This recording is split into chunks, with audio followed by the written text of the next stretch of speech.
podcast you're about to listen to is from a book series on post-qualitative, new materialist, and critical post-humanist research.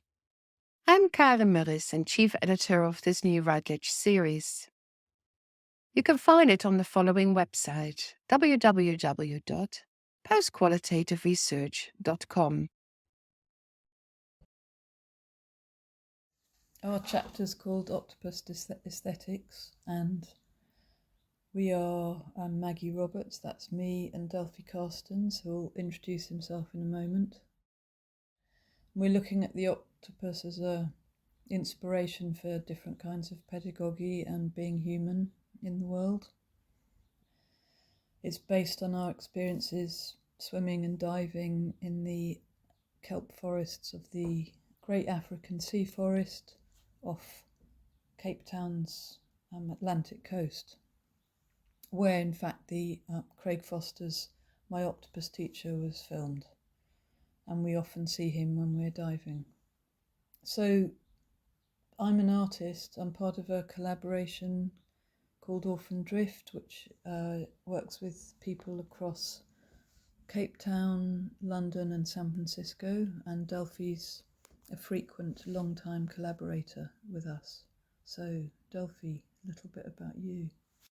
Yeah, so I'm Delphi Carstens, and I teach in an extended curriculum provision program at the University of the Western Cape. And for a long time now, I've been interested in other ways of learning or other types of learning modalities that sort of veer away from anthropocentric either or kinds of ways of thinking. So I'm very interested in the Deleuze-Guattarian sort of both and rhizomatic, nomadic forms of thinking. And Maggie and I share a shared love for the ocean and for free diving, and the octopus as another kind of being seemed to present an excellent opportunity for us to navigate different ways of doing pedagogy that are kind of inspired by the oceanic and also by hydrofeminist notions of subjectivity or distributed notions of subjectivity. And we're basing the structure of our chapter on a series of 8 Becoming Octopus meditations I did during COVID lockdown. So 8 is to do with the 8 arms of the octopus, and we've got 8 points that we move through that are based on the meditations, which you can find on my website by following the link and the online version of this project. We're merging ecofeminist and technologically mediated aesthetics and narrative practices in an attempt to produce alternate visions of embodiment, perception and proprioception grounded in the ocean as a place of polymorphous fluid transmissions. And the common octopus and its local environment are an important catalyst in our recent work, both of us, from our writing, research and art practice. And they've interweaved a lot over the past 20 years. So we're trying to reimagine the role of speculative imagination and non-human cognition as propositions for pedagogies, as well as for artistic practices that combat the destructiveness of the Anthropocene by concretising a more hopeful, more than human future. So yeah, I'm just going to introduce you to a little bit of the octopus, the reasons we're so obsessed with octopuses. It's partly its protean body form, formed by and with its environment that mimics the ocean waves' fluidity of movement. Its chemotactile sensing suckers and seeing skin emphasise a dynamic and intimate relationship with its environment, predominantly navigating through touch and vibration with 360-degree spatial awareness. And then there's its intelligence distributed across brains in each of the 8 arms that operate both individually, not autonomously, and collectively, and enact networked multiple points of view simultaneously. Its famed curiosity maintains a constant state of responding and reshaping of the fluctuating flows of information in the environment. So behind that lies an interest in thinking about life worlds and interconnectedness of all living beings, and the kind of damage that we do as Western Enlightenment humans by assuming everything's there to serve us. I mean, this is changing obviously a lot. It's a huge drive that this conversation's part of in the global theory and practice. So I was just going to read one quotation by Donna Haraway in a book, Staying with the Trouble, Making Kin in the Cthulhucene, which is a book that's influenced both of us deeply and given us a lot of hope in how to try and manifest different ways of being and thinking as humans. So here we are. The tentacular ones feel, make attachments and detachments, make cuts and knots, make a difference, weave paths and consequences, but not determinisms.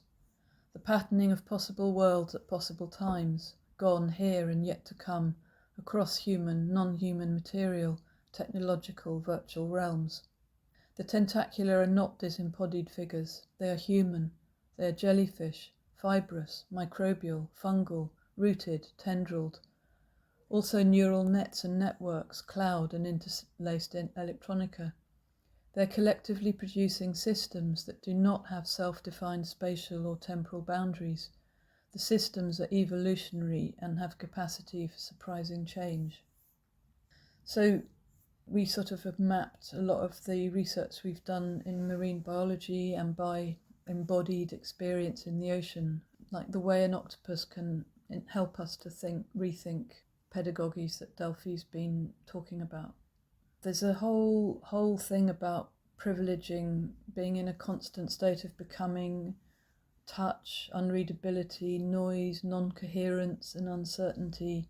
And they're all part of the physical world the octopus engages with and reflects in its incredible, magical, shape-shifting body and skin.